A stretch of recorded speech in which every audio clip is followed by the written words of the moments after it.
I'm blessed to be in a country where at the same time I can serve Nixon, Reagan, Bush, Ford, Carter, and Bush Sr., who I admired immensely, and at the same time be able to criticize his son, who I thought was totally incompetent and totally dangerous, Bush Jr., and now I see that there's a sequel to that, and that is Obama. It doesn't matter to me whether you're Republican, Democrat, Independent, or any other spectrum of the policy, but you cannot, I repeat, you cannot continue to have a PSYOPs operation on the American public that wants to justify the increased popularity and self-aggrandizement of a president like either Bush Jr. or Obama, and he uses that to manipulate the public without telling the truth, and then gets confabulates stories about an attack where the man was already dead and had a confrontation which never existed, and an intelligence community that backed it up and knows fully well that they have deceived and lied to the American public. It's important that your audience understand, at this present point, terrorism has become such a big business.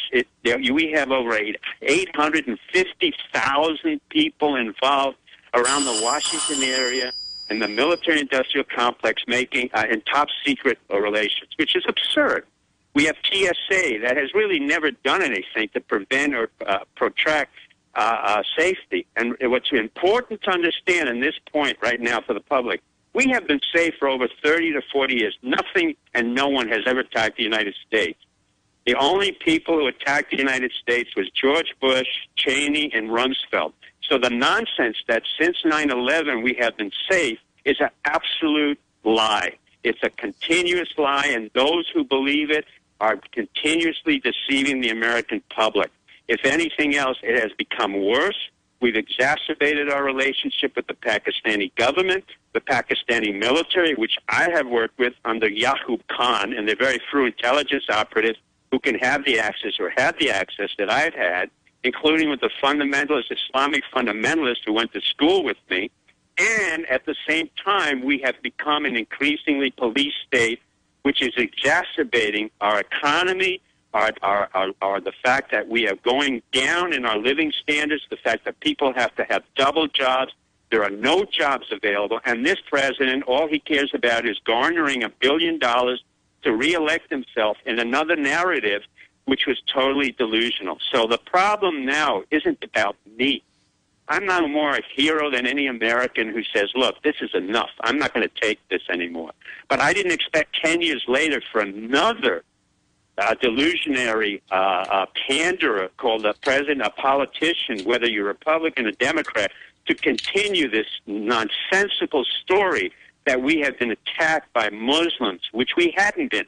We were attacked by our own people in a false flag operation, and the point of the Osama bin Laden resurrection is this is the psychological resurrection. If the SEALs attacked anything, then they're going to have to explain to me, who's been in intelligence for a long time and works with special forces, not the SEALs primarily, how they attacked a mortuary, because he's dead. And he was dead for 9 to 10 years, and there are others who can confirm that.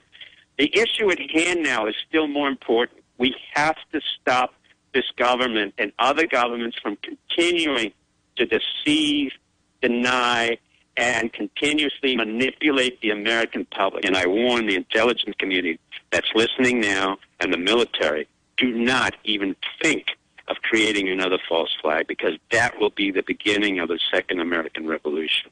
That will be the beginning where really the American public that is allowed to have guns will really understand that this country is out of control.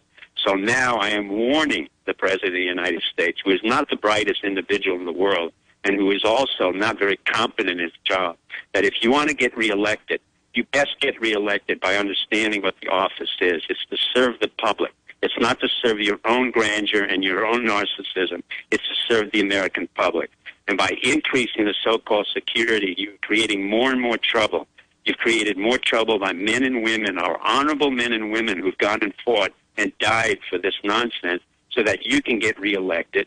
Our veterans coming back without any benefits because you are not able to supply them, and you cannot get reelected on the bodies of the American people. and on their welfare. So I warn you repeatedly, if you think I am just full of air, you better look at my history again on regime change. It will be very easy to initiate a regime change with you, Mr. President, and everyone around the intelligence community. If you want to come forth, I'll be happy to discuss it with you. But I believe the president, number one, is too cowardly, number two, not too bright, and his lying will be the undoing of his presidency. You will be held accountable. The American public will hold you accountable. There are myself and others who understand exactly who you are, what you are doing. Do not mess with the American public, and that's my warning. There will be more deceptions, more lies, but if you increase your TSA, you increase your security, you will weaken the fibers of our democracy, and that will begin the second American Revolution. And if they don't understand that, they better look at what happened to the neocons, to Scooter Libby, and to many others. So you better understand, once again, I have not given you a false threat. I am threatening you again on behalf of the Americans. As an American, do not play with American security, freedom, and the right to protest. That will be the demise of your institution. And Obama, you cannot keep lying. Your lying will undo this presidency and will undo the fabric of our society. So be careful. Your sociopathy got you to the presidency, but will not keep you in the presidency. When you really don't know what to do, when you don't know how to bring the increased number of unemployed people back into the labor force, and you really don't know how to control the Congress, and you really don't know how to control the budget, and you don't know how to deal with the fiscal irresponsibility, the big national security problem is not Al-Qaeda or anybody else. It's our debt and our financial crisis. What it means is that when you're desperate and you can't deal with internal problems, you always look to external issues. And this is a classical psychological operation, which Hitler did when he had used prisoners of war to basically invade Poland.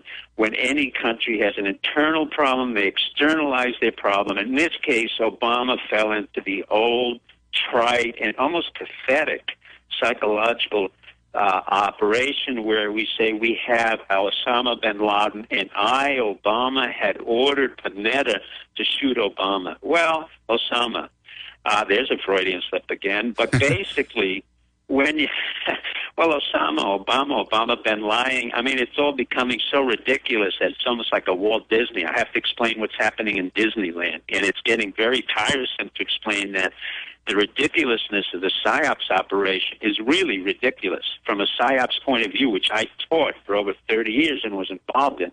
This is so poorly constructed that even within the psychological operation, it doesn't make sense. You're resurrecting a man who everyone in the community knows was dead 10 years ago. The men in the CIA who were involved know very well that he had died of Marfan syndrome under Clinton, actually, and the Bush administration used it. That didn't work. And so they created a narrative which Bush Jr.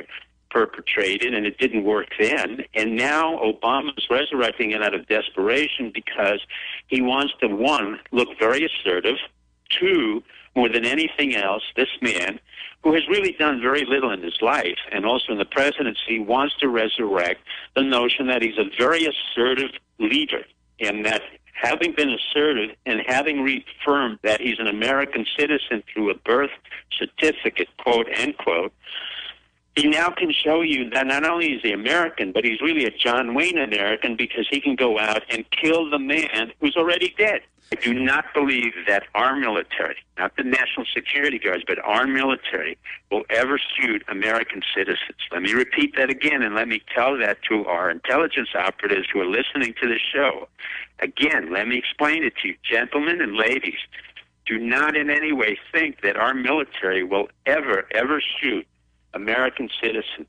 Those who serve our country and are dedicated to our country will not do what happened in 1970 in Ohio at Kent State and kill several students. If that happens, Obama has much more than a serious problem. He has a revolution. So I am not convinced that is going to happen. Whether we have incompetent people in the so-called paramilitary and the more local law enforcement, so the TSA and the so-called Homeland Security, and an accident occurs there, that's more likely. But from the point of view of professional military, the ones that I know that are not self-aggrandizing and not promoting themselves in the newspapers, and you don't know about them, nor should you, these are very professional, dedicated patriots to our country. Plus, we have many veterans in this country, including myself and millions of others who serve the country, that will not allow a standout false flag operation to occur again. And furthermore, we really have to look at the problem of what happens to these men and women who go to the countries, who are sent by civilians who've never served in the military, including Clinton, Bush Jr., and Obama. And basically, what happens is when they come back, they don't have a house because the banks foreclosed on them.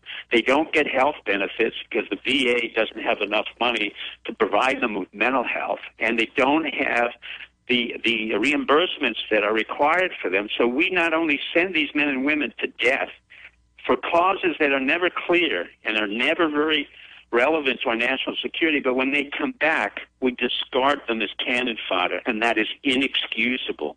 So what happens in effect is that we are building up a critical mass, including myself and millions of other veterans who served this country for many years, who are disgruntled, disappointed, angry, and that will be funneled into an articulation that could be quite serious to this presidency if he does not be careful about the narrative that he is continuing. I think it's best that they cease and desist this absurd narrative of the attack on a mortuary to get a body that was dead for 10 years and just stop it. Because even the New York Times and Bill Keller, who I do admire, the managing director, and I've known him since he was a writer, a young writer, you know, they're beginning to question this. And Roger Ailes, who I admire immensely, who's head of Fox News and who created Fox News, he knows that this is absurd.